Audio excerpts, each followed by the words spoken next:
ഇത് നടക്കില്ല. ദേശത്തെ ഏറ്റവും വലിയ വേദനയാണ് ഇവിടുത്തെ മാലിന്യ പ്രശ്നം. ഞങ്ങൾ പരിസ്ഥിതി സംരക്ഷണ സമിതി ഇവിടെ രൂപീകരിച്ച് ഈ പ്രദേശത്തുള്ള വ്യവസായ മേഖലയിൽ നിന്നുള്ള മാലിന്യ പ്രസരണത്തിനെതിരായിട്ടൊരു വലിയ ജനകീയ മുന്നേറ്റം നടത്തിക്കൊണ്ടിരിക്കുകയാണ്.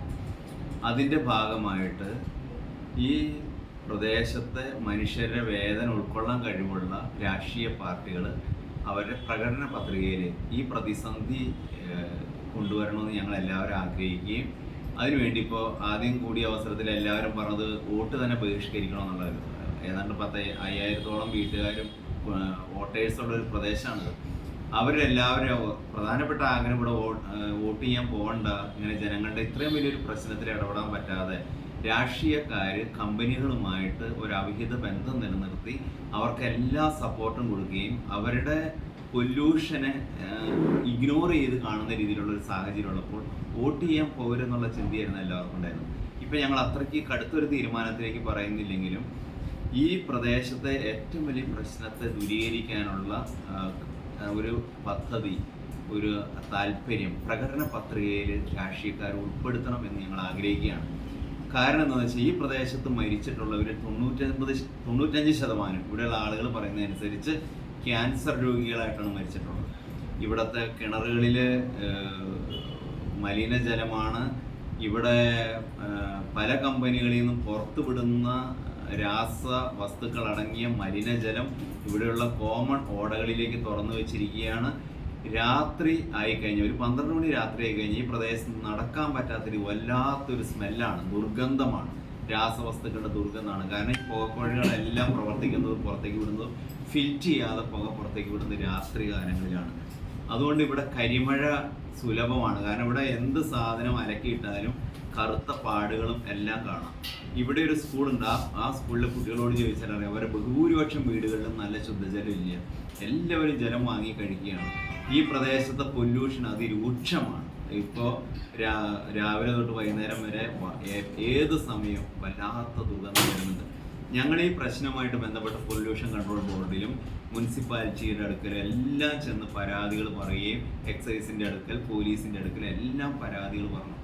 അപ്പോൾ പൊതുവെ ഞങ്ങൾക്ക് കിട്ടുന്ന ഒരു പ്രതികരണവും ഞങ്ങൾ മനസ്സിലാക്കുന്നത് ഈ ഇലക്ഷൻ സമയത്തെല്ലാം എല്ലാ രാഷ്ട്രീയ പാർട്ടികളും, ഏത് പാർട്ടിയാണെന്ന് നമുക്ക് പ്രത്യേകം പറയാനില്ല, എല്ലാ രാഷ്ട്രീയക്കാരും അവരിൽ നിന്ന് പണം സ്വീകരിക്കുന്നുണ്ട്. അപ്പോൾ ഈ കമ്പനിക്കാർ തന്നെ ഞങ്ങളോട് ചിലർ പറഞ്ഞിട്ടുണ്ട്, ഞങ്ങൾ ഇങ്ങനെ പാർട്ടികൾക്കൊക്കെ ഇങ്ങനെ പൈസ കൊടുത്തിട്ടുണ്ട്. അങ്ങനെ ഈ രാഷ്ട്രീയക്കാർ ഇവരുമായിട്ട് പുലർത്തുന്ന ഈ ഒരു വൃത്തികെട്ട ബന്ധം കാരണം ഈ ജനം നിസ്സഹായരാവാണ്. ഈ പ്രദേശത്തുള്ള മനുഷ്യർ സഹിക്കാൻ നിർബന്ധിക്കപ്പെടുകയാണ്. ഞങ്ങൾക്ക് ക്രിയാത്മകമായിട്ടൊന്നും ചെയ്യാനായിട്ട് പറ്റുന്നില്ല. കാരണം ഇതിൻ്റെ വേദന സഹിച്ച് ജീവിക്കുക എന്നല്ലാതെ ക്രിയാത്മകമായിട്ട് ചെയ്യാൻ പറ്റാത്ത രീതിയിൽ വലിയൊരു പ്രതിസന്ധി രൂപപ്പെട്ടിരിക്കുകയാണ്. അതുകൊണ്ടാണ് ഈ ഇലക്ഷൻ സമയത്ത്, ഇതിനു മുമ്പും ഈ സംരക്ഷണ സമിതിയോടെ പ്രവർത്തിക്കുകയും ജനങ്ങളെ ബോധവൽക്കരിക്കുകയും ചെയ്തു. ഞങ്ങളുടെ മീറ്റിങ്ങുകൾ വിളിച്ചുകൂട്ടി, പൊതുയോഗങ്ങൾ വിളിച്ചുകൂട്ടി, എല്ലാ സ്ഥലങ്ങളും ഞങ്ങൾക്ക് സാധിക്കുന്ന സ്ഥലങ്ങളിലെല്ലാം പരാതികളായിട്ട് പോയി. ചിലർ അന്വേഷിക്കുന്നുണ്ട്, പ്രത്യേകിച്ച് ഇവിടെ ഒത്തിരിയേറെ സ്ഥലങ്ങളിൽ അന്യസംസ്ഥാന തൊഴിലാളികളെ ജോലി ചെയ്യുന്നത്. ആ വൈകുന്നേരമായി കഴിഞ്ഞാൽ പല കടകളിലും ഈ നിരോധിത ലഹരി വസ്തുക്കൾ സുലഭമാണ്. അതിനുവേണ്ടി പ്രത്യേകം പ്രവർത്തിക്കുന്ന കടകളുണ്ട്. അപ്പോൾ ഈ ചിലർ പരസ്പരം തല്ലുകൂടുക, ബഹളം വയ്ക്കുക, അങ്ങനെയല്ല. അത് പൊതുനിരത്തിൽ വലിയൊരു പ്രശ്നം തന്നെയാണ്. പിന്നെ ഈ കടകളിൽ നിന്നെല്ലാം വേസ്റ്റ് പുറത്തേക്ക് ഇട്ടിട്ട് തെരുവ് നായ്ക്കൾ പെരുകിയിരിക്കുകയാണ്. ഒരാൾക്കും ഈ പ്രദേശത്ത് വഴി നടക്കാൻ പറ്റാത്ത രീതിയിൽ തെരുവ് നായ്ക്കളുടെ ശല്യമാണ്. ഇവിടെ കാണുന്ന ഏറ്റവും വലിയ വേറൊരു വൃത്തികെട്ട പ്രതിഭാസം എന്താണെന്ന് വെച്ചാൽ, പല സ്ഥലങ്ങളിൽ നിന്നും കരിമ്പട്ടികയിൽ ഉൾപ്പെടുത്തിയ, റെഡ് കാറ്റഗറിയിൽ ഉൾപ്പെടുത്തിയ പല കമ്പനികളെയും അവിടുത്തുകാർ ഓടിച്ചു കഴിഞ്ഞപ്പോൾ അവർ സുരക്ഷിത താവളമായിട്ട് താമസിക്കുന്നത് ഇവിടെയാണ്. ഇവിടെ പല കമ്പനികൾക്കും ബോർഡില്ല. അതാണ് ഇവിടുത്തെ ജനങ്ങളുടെ ഏറ്റവും വലിയ ആശങ്ക. ഇതിൻ്റെ അകത്ത് എന്താണ് പ്രവർത്തിക്കുന്നത്? പല സ്ഥലത്തും ഗോൾഡ് പ്ലേറ്റ് ചെയ്യുന്ന സ്ഥലങ്ങളാണ്. ചില സ്ഥലത്ത് യൂറിയ സൂക്ഷിച്ചിരിക്കുന്നു, ചില സ്ഥലങ്ങളിൽ നിരോധിത റബ്ബർ എന്തൊക്കെ ചെയ്യുന്നു. പലതിനും പേര് വയ്ക്കുന്നില്ല. കാരണം അതാരും അറിയാതെ രഹസ്യ പ്രവർത്തനമാണ്.